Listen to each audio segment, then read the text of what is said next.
Hi, everyone. This is Michele Graglia. This is Marianne Hogan. Hi, I'm Adrian McDonald. I'm Katie Asman. Hi, this is Anthony Gasals. Hi, my name is Meg Morgan. Hey, it's Jordan Trove. This is John Ray. This is Ryan Van Duzer, and you are listening to the Gotta Run Racing Podcast. Hello. Next up for our revisit of our chats with race directors, thanks to a Patreon suggestion, Kevin McDonald, originally from Wallaceburg, Ontario, now living in Canmore. And Kevin is the director of Five Peaks, Alberta, which many of you will be familiar with, the Five Peaks series. He's also the VP of TransRockies, which is a multi-day run. And he is the director of Run the Rocks, Moab. From the first moment of our chat with Kevin, his passion for racing quickly shone through, and he has inspired so many people in North America to attend one of his races and to keep coming back. We first met him at Run the Rocks when you did that. That was 2 years ago? Yes, 2 years ago. Oh my gosh, time flies. Here's Kevin Houda, revisited. Enjoy. Thanks for joining us today. Yeah. And remind me, where are you guys based out of? Orangeville. Oh, that's right. Yes, Orangeville. Yes. Yeah. I told you I played lacrosse a lot when I was a kid in Orangeville. That's right. Yeah. I grew up in a small town called Wallaceburg, which is near Sarnia, Chatham area. Yeah. So lacrosse is pretty big in that town. So I started playing when I was like 7 years old. So it's awesome. It's fun. You get to hit people and it's flat. Yeah, I know. Just cross-checking and slashing knees is part of the sport, which is amazing. Yeah, exactly. Take your frustration out, right? What drew you to race directing? To be honest with you, I grew up playing sports, right? So my initial dream, I always wanted to be like a news reporter, on a TSN anchor desk or something like that. But I talked too fast, so that probably ruled out that. So, I did a 4-month volunteer gig at the Atlanta Olympics. Mm-hmm. And so I was like, oh, this is fun. I enjoyed it, meeting tons of people from all over the world. All the colleagues I met were all like-minded, cool people. And then I got the wheel spinning. So I'm like, oh, the next Olympics are in Sydney in 2000. And I was 23, 24 at the time. And I'm like, I don't really want to do a real job and get married and settle down. So I decided to go backpack around Europe for a year. I did that in Australia.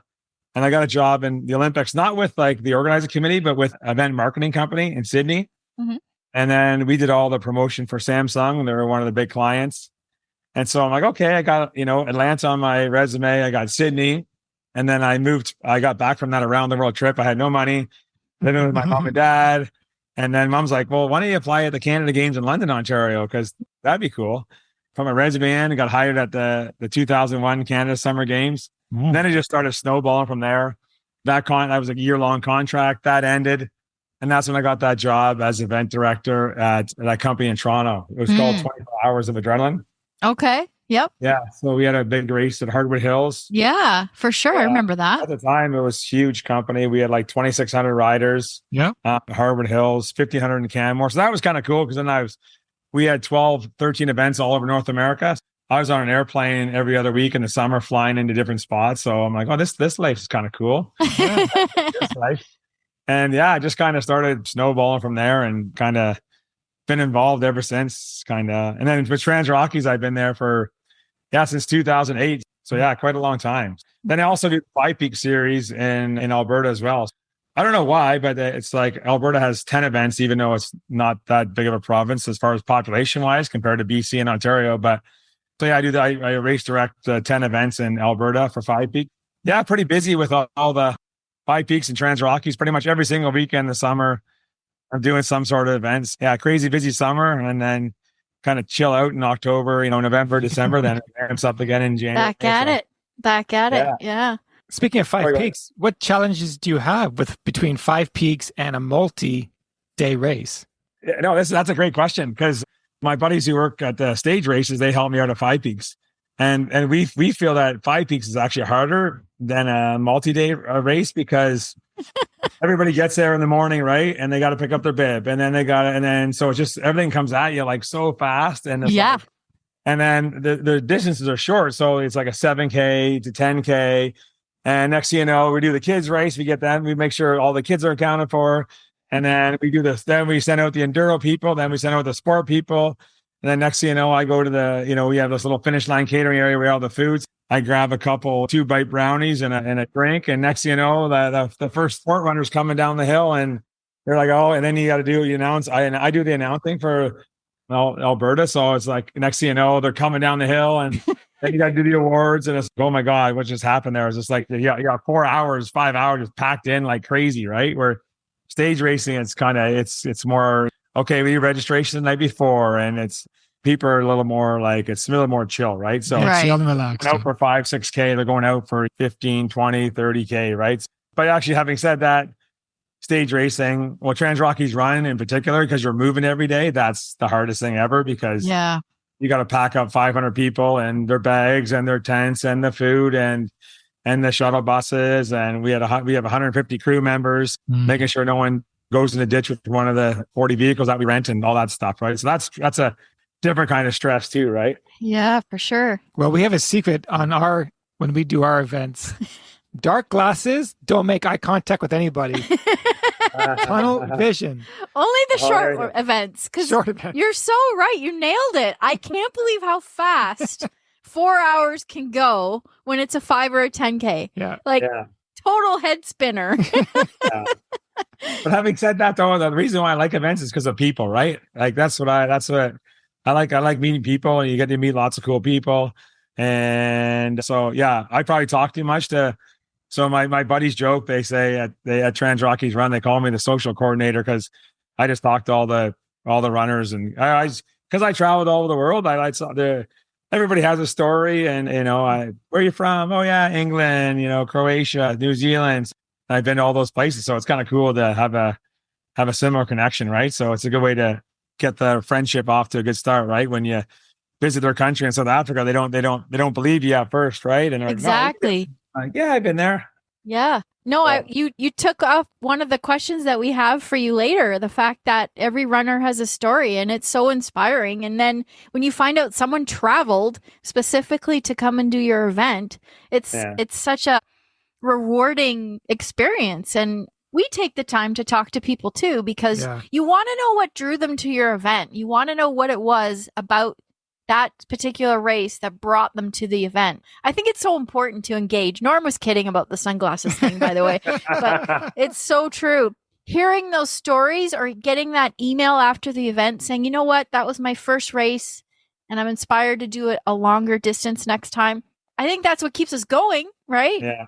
Oh yeah. For me, it's like, I love to see, say, the race happen in August or whatever.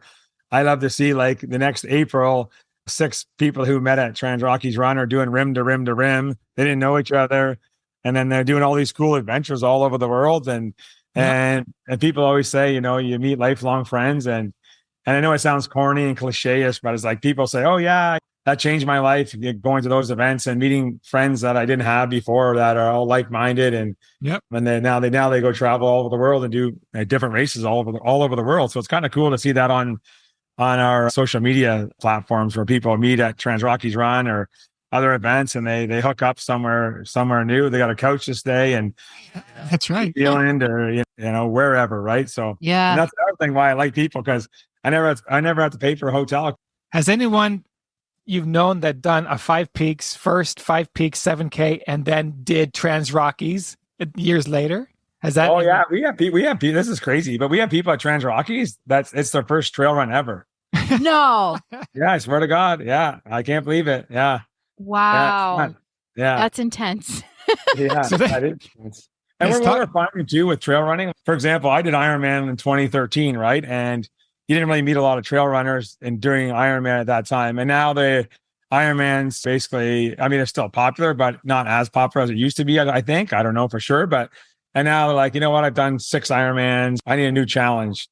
And obviously they can run, they're fit, and they're used to the endurance portion of it. So we're getting a lot of like triathletes now doing the stage races, just a new challenge for them. And they're used to suffering. It's kind of neat to see that kind of different piece of the pie come into trail running. It is. Well, let's talk TransRockie. When did you join the crew again? 2008. TransRockies run started 2007. So I missed the first year. And then, I started working 2008. Take us through a typical day in the life of a stage race director from the moment, let's say it's day 3. What time are you getting up? I used to go to bed around midnight because we have Chillville. It's called Chillville. Oh. And I'm the social coordinator now. I'm not the race director anymore because I just socialize with everybody. So we have Chillville. So we have Adirondack chairs, fire pits. We have free beer from our Sierra Nevada. So everyone kind of hangs out around Chillville, right? And then so I usually go to bed like one of the last people that go to bed just to make sure, all the fires are put out and we don't burn the place down.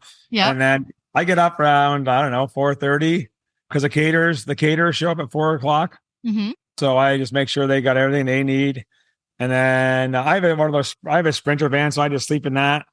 And then there's one of my longtime employees, Chris. He gets up at the same time and he turns all the lights on around camp and then starts the fire pits up again. So yeah, and then breakfast is at 6:00 in the morning to 7:30. Race starts at 8. Okay. And it's just basically putting out fires. But the good thing about TransRockies Run, we have a solid crew. We've had the same crew for like last 10 years. So the start finish crew, Doug and G, they've been doing it for 10 years. So they know where to put the start finish. And Rachel does all the banners. So Rachel knows the order of the banner. So it's not like we're reinventing the wheel every year. We have the exact same spots every year. So that makes my job a lot easier and then the camp crew, Lee and Annette from Ohio, they're in charge of all the camp crew. We have about 30 people that come work on the camp crew. They just put up and down tents all week long. Wow. So I'll just walk around and I'm more of probably shouldn't admit this online, but I'm more of like a cheerleader, than I am. I'm just trying to pump the people up. I'm like, good job and keep her going kind of thing. Let's drink beer later on when you get this stuff done. Trying to keep the morale up because it's like day after day after day. It's just this is not what I signed up for to be a volunteer, right? So you try to make it fun and then we have crew meetings at night.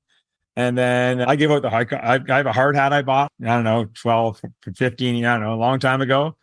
So I give the hard hat award out. Say, Norm, if you're doing a good job on tents, we're like, hey, Norm gets a hard hat and you got to come up to the front. Because we have 150 people on the crew, right? Right. Nice for people to meet because if you come there, you won't even meet everybody on the crew because it's such a big crew, right? And then so Norm comes up there and then Norm has to say his speech. Hey, my name's Norm. I'm from Orangeville. And that way, it's kind of cool though to hear everyone's story, Yeah. Every night we do that. I do that. And that kind of builds the crew morale and makes people feel part of the crew. And then say if Norm wins it day 1, he has to nominate somebody else. So I bring Norm on stage, give him the microphone, and Norm's got to nominate somebody else from like luggage crew or camp crew or catering crew or whatever, right? It kind of turns into a fun little game. Yeah, I love it. That's not the right word, but it's kind of a morale booster too, right? Because you get to meet everybody and hear people's stories, and sometimes it gets emotional and they start crying. Wow. They're like, oh yeah, it's pretty cool how people's stories, because you said you don't know, these people just sign up and we've had one kid flew over from Spain and volunteered and wow. Yeah. So yeah, you get people from all walks of life. And so, yeah, it's kind of cool to hear their stories, where they came from and how they found out about the event, why they're doing it. I like to do that just to meet the crew in a more personal level instead of more. So we just try to make it fun. And I throw out prizes from all the sponsors and, nice. Petzl gives us a bunch of headlights. I'm like, if you guys shut up, I got to start this crew meeting. Let's go. We'll give you guys free lights because it's 150 people in the big white catering tent, lots of chatter. So we're trying to, I'm like, hey, we got to get this stuff dialed in for tomorrow. You got to listen up for 10 minutes, then we can have some fun, right? And it's a long day because the staff meeting doesn't start till 7:38 at night. Wow. And they've been up since 6 in the morning, right? It's 6 in the morning and they're on hour number 14 already. Yeah. Yeah, it's a long day. So, and then, the runners typically finish between 11 and 3.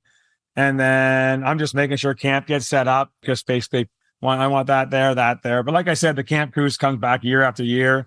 We have probably 4 or 5 camp crew members. Emily, Aaron come back and they just keep volunteering they're like, oh yeah, we love tents. I'm like, I hate tents. And this is a funny story.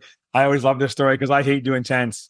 And then so I was helping put up tents and I'm hammering away the spikes. And then I don't even know who this volunteer was at the time. It was day 3 or whatever. And I'm helping out with the tents. And one of the volunteer, she come up to me and she's like, hey, Houda, I'm like, what? She's like, just go drink beer with the sponsors. I'm like, you're screwing up our system. Just go drink beer with the sponsors. I'm like, okay, see you later. I'm like, stay in your lane, and my lane's not putting up tents. So I'm like, I got fired from tents, so it's perfect. That's exactly what you wanted. I was going to ask, what's your hardest job as a race director? But maybe you've answered it. It's tents. Yeah. Well, I think the hardest job is just trying to mesh all the personalities because we have 150 people, like I said, all walks of life. And so just trying to make sure that I stay at the first staff meeting. I'm like, hey, no backstabbing. We all got each other's back. We're all here to get the job done. If we all pitch in and help each other's out, if Norm's doing tents and tents are done, Norm go help luggage. We're not done until everything's done. Then we can all drink beer together and have a glass of water together or whatever floats your boats. I try to create that morale where, hey, we all got each other's back, no backstabbing, no because it can get pretty toxic pretty quick if you don't get that under control. Absolutely. With 150 crew members, right? And they're long days, right? So it's not like we're working on 5 peaks and you get there at 6 and you're gone by noon, right? It's day after day after day after day. And they're like, emotions get high because, they're tired, they're hungry. And we're like, let's go. We got 10 more tents to go. Come on, let's go. So it's like, it's hard. It's actually not hard to keep the morale. I think I use my hockey and lacrosse background. I was always like a captain or assistant captain. So I'm used to, all right, boys, that period sucked. Like we just got outplayed. Like, let's go. Let's tighten up those chin straps. We're going back on for period 2. So you're like basically like a coach, for the lack of a better term, just to, pump them up to get them keep going day after day after day. And it's raining and then it's windy and stuff's flying all over the place. Yeah. Yeah. Well, obviously you're doing a good job of it because you have the same volunteers coming back year after year. So that's important. Yeah. It's huge. Yeah. It's awesome. Yeah. It makes my life so much easier. Right. Have you guys checked out our merch via our website, GottaRun Racing? We have some really cool swag, including the mugs that, if you've watched our YouTube video, that we drink with. Cool red mug with a corked bottom. It keeps liquids nice and cold or warm. What else do we have on there, Norm? Well, we have our shirts that I'm wearing. That's right. You can either choose from GottaRunPodcast or GottaRun Racing. You can also find our 20-liter dry bags, which are a steal at $25. Perfect for using it drop-off bag at an aid station.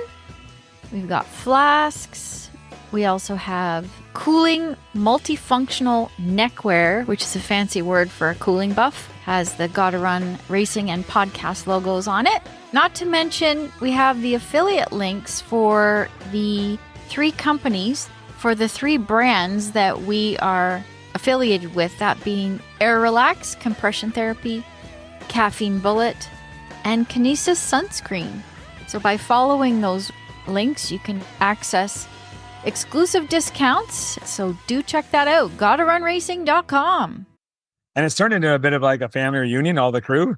Like you'll see on social media, oh, I can't wait to see everybody. And then I call it the pizza party the day before all the athletes arrive.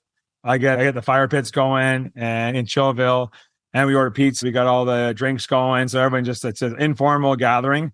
And then that way, Norm just flew in from Toronto. He doesn't know anybody. I'm like, hey, Norm, this is Lee and Annette. That's your camp crew boss for the week. And then that way you get to know people before you start working 15 hours a day, right? And that kind of breaks the ice and people get to know each other and you start the friendships. You find out who your people are that you want to hang out with for the week. And so that's always a good thing to do, that pizza party the night before. For sure. Creates a bit of a bond. Well, I think we should talk Moab. What's the origins of Run the Rocks? Well, we do a mountain bike race there called Moab Rocks. And so that's been going on since 2013. Yeah, I love Moab. It's so unique. And I was like, oh yeah, we should probably put on a 3-day running race here too.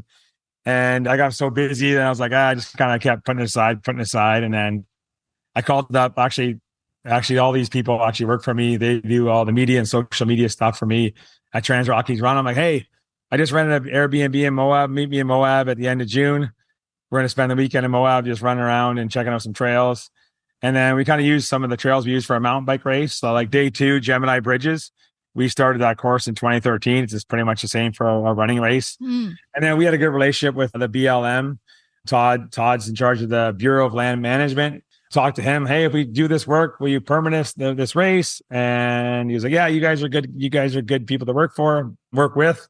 So yeah, that kind of started it. And then, so You got some big I names. yeah. So I didn't anticipate that. So, but yeah, it's like trail running is kind of and I like the stage races because it's like I said, you build community more. It's easier to build community at stage racing and then at a 1-day race, right? If it's a 50 miler, or a shorter race. Yeah. Hey, Norm, what's going on? You're like, I'm from Orangeville. Where are you from? I'm from Canmore. And next thing you know, Norm takes off and I don't see Norm for the rest of the day, right? Yeah. You might see him in the beer garden like 3 hours later, but that's about it, right? I mean, yes, you do meet people at these longer races. I get that. But someone was having an argument with me about this same topic. I'm like, well, 100-mile races, you don't really get to meet people. Oh, yeah, you do. And I'm like, I get it, but it's not the same as over 6 days. Yeah. Over 6 days, you're like, you're exchanging phone numbers and you're adding people to Facebook and you got authentic new buddies. It's not like maybe you'll see each other again. Maybe we won't. I mean, it does happen at some of the 50 milers, 100 milers. I get that, but you're just. But in the 100 milers, when you're running with someone, maybe you're running with someone you don't even like, and you can't get rid of. You can't get rid of them. But you're doing the same speed. Yeah. So that happens. Exactly. Yeah. Well, when I was doing that 60K, and my girlfriend heard her IT band, I just started talking to this other girl, and she got mad at me for that. I was like, I'm just trying to meet new friends. That's right. Yes. But yeah, I just hope for the weather to be okay because it's early March. So the good thing about we did a retreat there the exact same weekend, and Friday was sunny and 15 degrees. It was awesome. And then Saturday turned cold, but it was still like short weather. Mm-hmm. So I had shorts on and a jacket. For Canadians, it'll be fine, but the good thing about going to Moab in early March is that it's dead, right? So there's nobody there. Yeah.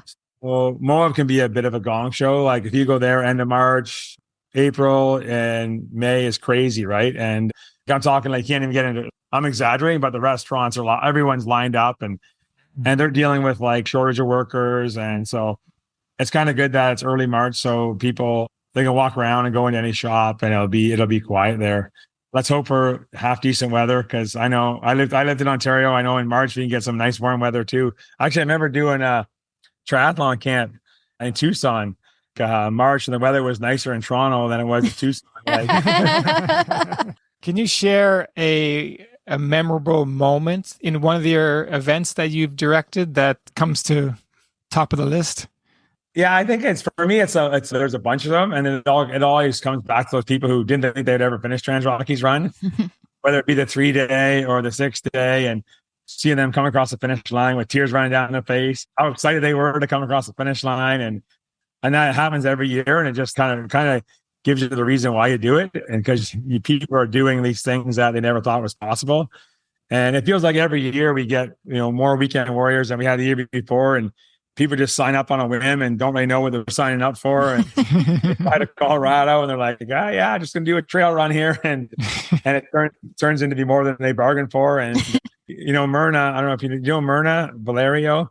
Yeah, go on social media. She's turned into a bit of a social media rock star. But I found her on the Today Show like 6 years ago. And I was like, oh, she seems like a cool girl. And I reached out to her. I'm like, hey, I'll give you a free entry if you can come to TransRockies. Like, okay, I'll do it. But she didn't finish it. She didn't finish all 6 stages. Okay. So I think she stopped after day 5. And then the next year she came back, paid her own way there. And then she finished TransRockies and just like stuff like that, where every day, like barely getting across the finish line. We have like pretty easy cutoffs, like 9-hour cutoffs. And every day it was like, oh, is she going to make it? And it was turned into a big thing. And then day 6 in Beaver Creek, she's running across the bridge. She has 100 meters left to go, and everyone's going wild, right? Cheering everyone. Like, so just the stories like that happen every single year, every single stage. Yeah. And then I also do this thing too. It's one of our sponsors, GOO, the energy gels chew. So I call it the GOO Mountain Hero of the Day. Mm-hmm. So I go on stage and I have people text me stories. Say if Norm's being a good boy on the trail, and you run out of water, and next thing you know, this guy Norm pops up out of nowhere and gives you water, right? So stories like that. So encouraging people to help each other out on the trail. Yeah. It's a long week, long days. So that turns into a fun little nightly recap because I got a couple of beers into me, go on stage with the microphone and tell stories about what happened during the day. So, and people, you have so many funny stories that happen, right?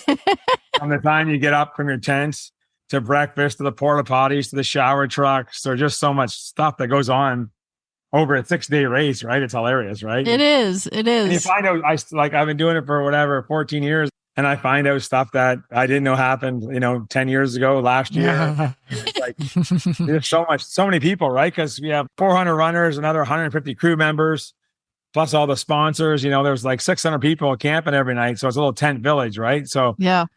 and I just actually met up with a guy for beers in Asheville, and I'm like, I got to be honest with you, Blake. I don't even remember you at TransRockies. But he's like, hey, I see you're in Asheville. Let's go for a beer. And I'm like looking at social media just to make sure I know what I'm looking for. But you said beer? Okay, let's go. Yeah. But this is what makes TransRockies special, because he came by himself. He just came by himself, and he put on the forum that he wasn't going to come because he had COVID like a month before. And then people were like, no, just come and hang out, volunteer. And he goes, I'm so glad I came. I met like so many cool people. And I'm already like finding adventures with these new friends I met at TransRockies, and stories like that just, it happens all the time, year after year. And in a world where I feel like we're kind of divided, it kind of brings humanity back to, where it should, and everyone's kind of helping each other out, kind of making sure they get across the finish line. What advice would you give to someone who's listening that would like to try a stage race? Yeah, it's for me personally, I'm biased with stage races, but yeah, obviously you have to train. You just can't show up and expect to get through it. It's like when I was doing Ironman, I didn't want to just, everyone's like, Kev, you got to start training. I'm like, I know. And I did train a lot. I lost like 20 pounds. I wanted to enjoy the experience. Right. So first and foremost, you obviously you want to train and be prepared as much as you can so you have a better experience. You don't want to be out there and, hurting or not in shapes. And that's the first thing of advice. And the second thing is just have an open mind. There's people from all walks of life, tons of diversity now and coming to trail running. And you're going to meet like, what's my friend said the other day? He goes, oh, I finally met my people, And so you kind of you always search for those buddies that, that'll turn into lifelong buddies. Yes. And it's kind of the same demographic, the same kind of social economic background. And it's kind of everyone's out there. We have like doctors and lawyers and big wigs in Manhattan who've never slept in a tent, and they just want to be normal people and embrace it. Yeah. It's actually it's funny because I became good friends with one of the doctors in New York City. He's since moved to Colorado Springs, but he did the TransRockies run the first year, and then next year recruited a bunch of people. And actually, this is going to sound crazy, but they would practice camping. So they would drive north of the city to Bear Mountain or some campground around there, because some of these people have never slept in a tent before. So wow. Yeah. So they would go actually sleep in a tent. So this is roughing it for them. Yeah. But that's kind of what I like about TransRockies, because I always tell people, I don't care what you do, how much money you make, we're here to have fun. And we're all the same for the next 6 days. And let's just go. No drink egos. some beers, run some. Yeah. No egos. Yeah. We don't care. Right. So I say that on my speech every year. Right. We don't care if you're a Democrat, Republican, we don't care what you think. Let's just go have fun and be open-minded, and let's try to get everyone to the finish line in Beaver Creek. Yep. That's awesome. It sounds amazing. What do you do in your off season? Well, I obviously still work, but I don't work as hard. So I always go home see my mom in Ontario. So my last event's always the first weekend in October. I like to travel. I like to see new things, and it's kind of a bit of a weird thing, but it kind of recharges my battery just to see a new 100%. places. Yeah, 100%. absolutely. Well, thanks so much for your time, Kevin. But before we let you go, we like to end our podcast with some rapid fire questions. Okay, go ahead. I didn't warn you about that, but it'll be fun because you're going to handle this well. Okay. And I think I know the answer to the first question. What's the last concert you went to? Adele. Yeah. Where did you see her? I saw that on Facebook. Vegas. Nice. It was Saturday night. Yeah. Was it amazing? Yeah. You know what? I always liked Adele, but I probably wouldn't have went to the concert if my friends say, "Hey, do you want to go to Adele with us?" Yeah. But then obviously she has an amazing voice. That's a given. And I'm glad we saw it in an intimate theater, not at like a stadium, because she was just playing a stadium tour. Yeah. And her voice was unreal, right? In that little, it was at the Caesars in the Coliseum. Oh, wow. I don't know how many people it holds, but not a lot. Yeah. And it was just, it was unreal. Yeah. Wow. Better than I thought, right? Because she plays a lot of has a lot of sad songs, you know. Brings back memories. Yeah, the breakups, you know, 2000. Someone like me, that's my 2010 breakup song with it. Oh, man. All right. Butter tarts with or without raisins? I don't like butter tarts. Ooh. Never got that answer before. Are you sure you're Canadian? What is going on? Yeah, what else? Oh, yeah, I don't drink coffee either. So that's another Whoa. weird thing. I I don't drink. You don't need coffee. Yeah. You're already got that Yeah. up personality and energy. So where's a place you haven't been yet that you really want to visit? Not race I want to related. do that. I want to do Peru, Inca Trail. Oh, yeah. Peru. Yep. We did that in 2009 9. and it was amazing. It was amazing. Amazing. 4 days of Yeah. hiking. Yeah. Yeah. Fabulous. Actually, my friends from San Diego just got back. After here, I'm off to San Diego. I'll go to Arizona, San Diego. I'm gonna go for a beer with her, and I want to do that. So I have 2 continents left. I have South America and Antarctica. Oh, So okay. I got to do those. Yeah. All right. I got another question for you. Because you travel so much, if you could go back in time, what period would you go to and why in history? Oh, that's a good question too. Probably I was born in 74, so I've always been intrigued about the 60s, the hippie, you know. Yeah. Yeah. I can see you as a hippie. Yeah. So kind of the 60s era would have been like, my mom said to me when I was home, oh, the 80s was the best because it's simpler time in life, and Yeah. it was very slow. Life was slow, and you know, no cell phones or internet. I find that too. That's a struggle personally. It's just you're always connected, right? Yeah. Like, I went for a run today, and I was like taking pictures. I'm like, I'm just gonna leave my phone in the Airbnb and just don't have to worry. I could turn it on airplane mode. Yeah. But I probably wouldn't be disciplined. So I'm like, I'm just gonna leave my phone and just go for an hour. And so I need to start doing that more, just to shut the mind a bit more too, because we're always connected, right? Yeah. And when you're connected, you feel the responsibility to respond right away. And why? Yeah. We don't need to do that.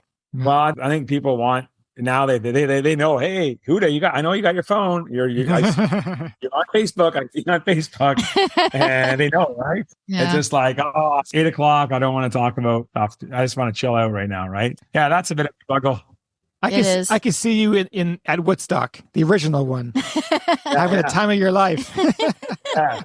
Yeah. I'd fit He'd right be in. right there beside you. I would be right beside you. Absolutely. Yeah.